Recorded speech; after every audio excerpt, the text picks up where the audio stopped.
Hey, Browns fans, Spencer German with you live from Berea as we get ready for the offseason officially. Andrew Berry held his end of season press conference, sort of did the post-mortem look back on what went wrong in 2024, and actually dropped a bit of a bombshell on us in the way of an update on Deshaun Watson. Here to break it down for you as part of the Cleveland Browns on SI. I encourage you to go on over to Cleveland Browns on SI and check out any of our written content, but also stick around here on the YouTube channel where you can find more content like this, including Andrew Berry's entire press conference from today, Kevin Stefanski's press conference from yesterday, and much, much more. But yes, Berry was up today, and he always holds this press conference to kind of, again, just kind of look back on what was, look ahead to what is to come, whether it's the draft, whether it's offseason plans, and all these different things. And the press conference kind of got hijacked when he opened things up by revealing to all of us in the media that Deshaun Watson had suffered a setback in his recovery from an Achilles injury that he suffered back in week 7, the rupture there. And so he wouldn't provide a ton of details, or couldn't provide a ton of details in terms of what this means for his future. I'll let him sort of describe it for you here because I do have a video clip for you, and we'll react on the other side. But not a lot in terms of timeline, but I have some thoughts on maybe what this kind of represents and means for the Browns and Deshaun specifically moving forward. Here's what Andrew Berry said again when he dropped this news on us today. I did want to give an update on Deshaun. Yesterday, as we went through our normal player, medical process, we did learn that he did have a setback in his, Achilles recovery. We don't have all the details and everything yet, but it obviously extend the recovery process for him. It is new information, just learned in the past couple hours, so I don't have everything yet, but did want to make you all aware of it before opening up for questions. So with that, I'll leave it to you all. As far as Deshaun's concerned, does that take him out of the running for next year, or how does that impact him coming into camp? Yeah, Tom, it's too early to tell. I don't have all the information. Obviously, in a situation like that, I don't want to. One thing I said I have learned from this year, I don't want to rule out anything with a major injury. We are still collecting all the information, and obviously our focus is making sure that he can get as healthy as possible. About this yesterday? Yeah, so we typically in our end of year process, all the players go through what we call exit physicals, and it's something that we learned yesterday. Yeah. How did the setback occur? Do you have an idea? Does he even know? Yeah, I don't have all those details, Nate. Obviously it's pretty fresh information, and we'll work through that over the next couple of days. When he got examined, did he know something was wrong, or was this a new information for him as well? I'm sorry, say the last part again for me. So he got examined, right? Did he know something was wrong, or was that news? Yes, he did. Well? He did raise it to the docs that something didn't feel right and everything like that, and then we realized had a setback. Do you expect him to need another surgery? Again, Scott, it's all I'm not trying to be evasive here. It is all really new. I can't rule anything out, but I will know more in the next couple of days and weeks. It's a little bit of a long clip there, but I wanted to get the full context of how that conversation sort of went and what he did provide in terms of information. And as you can tell, there wasn't a lot. At the end there, he noted he does not sure if it's going to require a second surgery or a second procedure for Deshaun. He obviously referenced he can't speak to what this means for his status on the roster next year, if that means he can play next year. For me, this does feel like the organization is kind of setting the stage for, hey, he had a setback, and this gives us, the recovery is going to take longer. And so now he starts the year on the IR most likely and maybe doesn't play next year at all. And then again, that opens up the door in 2026 to eventually and finally move off of this deal and this situation. And Deshaun Watson as a player that has set the organization back and obviously been this just dark cloud hanging over things the last couple of years. So it's going to be interesting. It's going to be interesting to see how those things kind of play out, what this all looks like moving forward when we do get more information, when Andrew Berry and the Browns get more information and share that information. But as things stand right now, sort of an ominous update in regards to Deshaun's future, and what it means for his status with his team next year. I think it was interesting because Andrew was asked about if this update, if this new information changes anything in terms of the way that they will approach the quarterback position in the quarterback room this offseason. And he basically said no. He said, I don't think it's going to be It doesn't have any significant impact on that. But he added in there sort of this line about, I expect that room to look different next year. And I think that's the key thing here, because I felt like that was already going to be the case.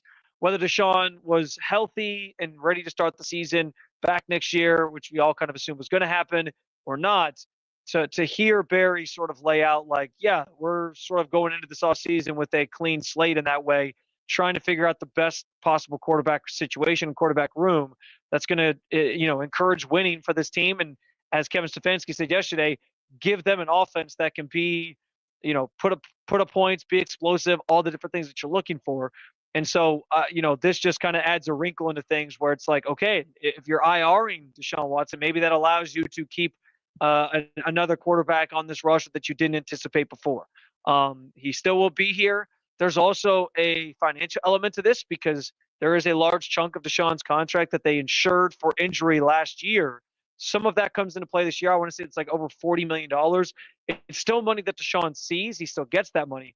But it also is money that the Browns would get to reclaim on their salary cap and not have to basically allocate elsewhere. And so some salary cap relief could come with this. Again, those sorts of things just kind of point to a situation that feels like Deshaun Watson has probably played his last snap for the Browns, and they'll use this as a way and to essentially avoid having to play him next year, and just make next year a year where he's on the books and on the team, because you can't possibly cut him right now. But again, gets the ball rolling on the divorce here between those two, maybe a little bit further than what it was already sort of anticipated, given how things went this season and the injury that he had sustained in Week 7.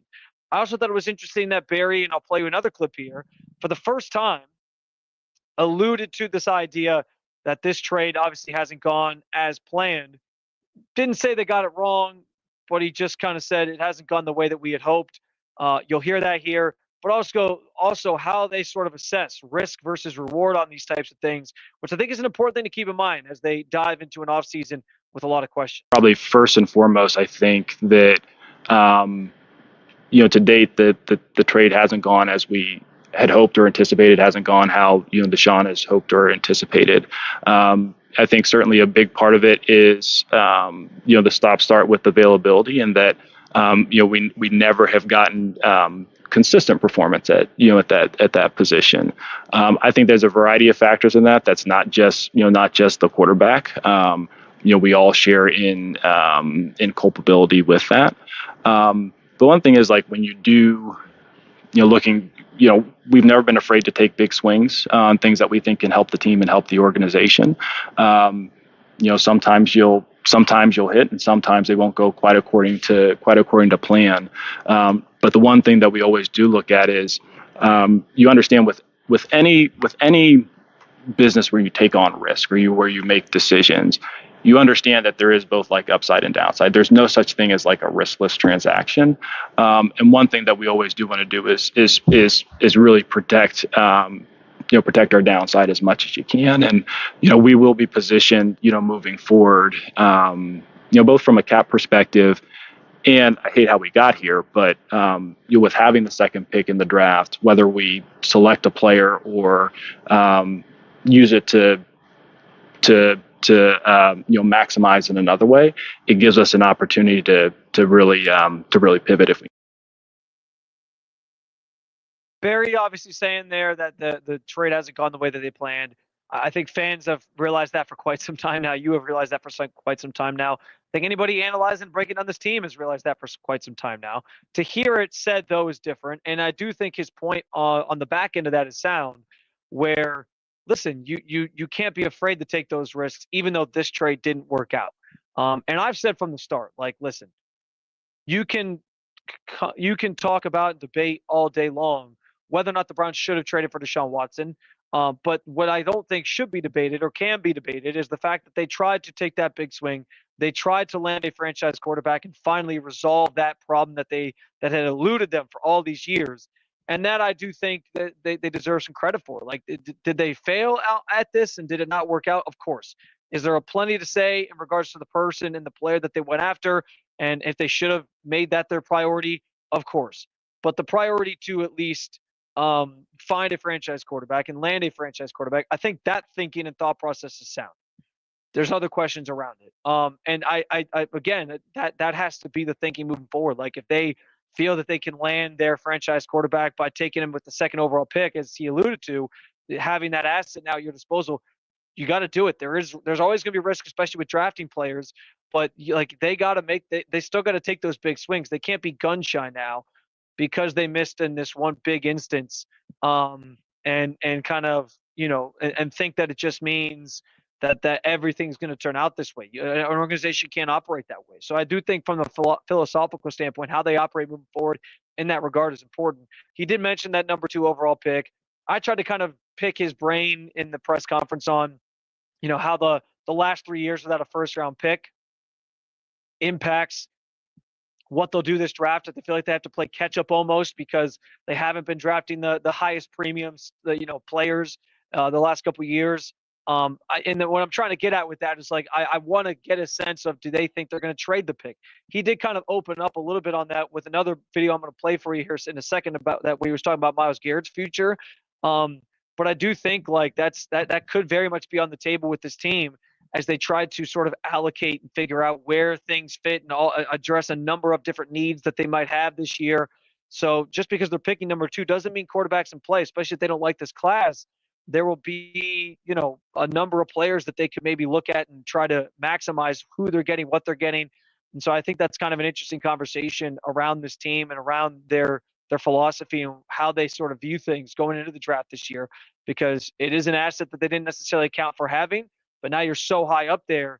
Does it become something that you want to flip for more picks? Or is it something where you do want to identify that quarterback and take him now, or a different player? Along those lines, we know that Myles Garrett a couple of weeks ago, held the organization's feet to the fire when he basically for the first time left the door open on playing somewhere else if the organization isn't aligned with him in terms of trying to win. Andrew Berry, if you were worried about Myles Garrett's future and the team trading him or whatever, Andrew Berry doused about as much water on that fire as you possibly could with this response. And again, keep in mind, as I talked about the draft pick thing, his kind of answer at the end of this answer as well. Let me say, in terms of Myles, my anticipation expectation is that he'll have a direct ticket from Cleveland to Canton at the end of this year, and expect him to be here, and retire at Brown, quite frankly.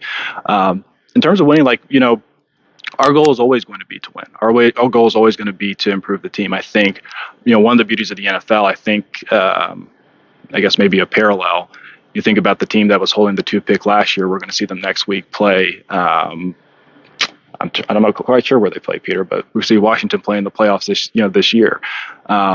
So you can never really put necessarily a time frame on it. With player movement and how things change in the NFL, it's hard to have a crystal ball. But we really will be focused on making the decisions that we think can not just allow us to have a 10 or 11 win blip, but really allow us to stay there. And so that will be balancing both the short term and long term. Exactly what Myles Garrett would want to hear. Team is prioritizing winning. And I think his point on Washington is pretty sound, and that year to year, teams that weren't in the playoffs can make the playoffs. And he made it clear, like he's talked about this before too, that you don't have to strip it all down to the studs and do like a full-fledged start all over, reset, rebuild in the NFL. Like teams go from worst to playoffs all the time. And I think the Browns, again, using the example of the Commanders, is interesting because the Browns had the number 2 pick. Commanders drafted a quarterback last year. Could the Browns be destined to do the same? We'll see. But people speculate about whether that's what he was kind of alluding to there. But I do think it's interesting that like everyone's freaking out and saying you got to start all over. I don't know if that's necessarily the case. If they can create the necessary cap flexibility, and I understand that the Deshaun Watson contract makes that harder, I don't see why they can't go out there and try to figure some things out to keep this group together, including Myles Garrett, who he mentioned he plans on seeing retire Brown, and is still try to go win and turn this thing around quicker than people are anticipating. Now, I think Browns fans are so used to seeing that start all over sort of mindset taken since the team's been back since '99. That's kind of been the approach, but I don't know that always has to be the case. And clearly Barry is going to prioritize the opposite of that. And that starts with keeping players like Myles Garrett around, as he alluded to. I thought that was pretty well said. And if you're worried about that being a storyline this offseason, I think he kind of calmed the masses there. You can check out the entire Andrew Berry press conference over at the Cleveland Browns on SI YouTube channel. He had a lot more to say about the Deshaun thing. I mentioned just like the quarterback situation, some conversation on like draft philosophy and kind of where they're at with the number 2 pick. But he didn't get too far ahead into the weeds on that because there will be a time to talk about those things even further. So yeah, you can find that. You can find Kevin Stefanski's press conference from yesterday over there as well as other press conferences and conversations from the locker room cleanouts that took place on Sunday. I keep thinking it was Monday, but today is Monday. Also, I implore you again to check out all of our written content over at Cleveland Browns on SI or si.com/NFL/Browns. I have a story up about the Deshaun Watson injury announcement and some of the quotes from Barry that are in there, what it might mean for the team going forward. Also have a story up about Myles Garrett, and we have some other content up there as well related to some of what Andrew Berry had to say today. So again, si.com/NFL/Browns. Like, follow, subscribe, review any of our content over at the Cleveland Browns and SI YouTube channel. And as always, I implore you to keep on following along with all things Cleveland Browns, with the Cleveland Browns on SI. I can't really say the next time you'll hear from me in this capacity from the facility because it's going to be a while. It's the Browns enter now the offseason where they start trying to hire a new offensive coordinator after the moves they made on Sunday and firing Ken Dorsey. And that'll probably be the next big news item that we're here in the building covering. So we'll see. But there will be more content like this throughout the offseason, including at the Combine, possibly the Senior Bowl, and much, much more as we count you down to the next big event on the schedule, which, of course, is the NFL Draft. The Browns have that number 2 pick. Until then, keep on following along. Appreciate you as always, and we will talk to you again very, very soon.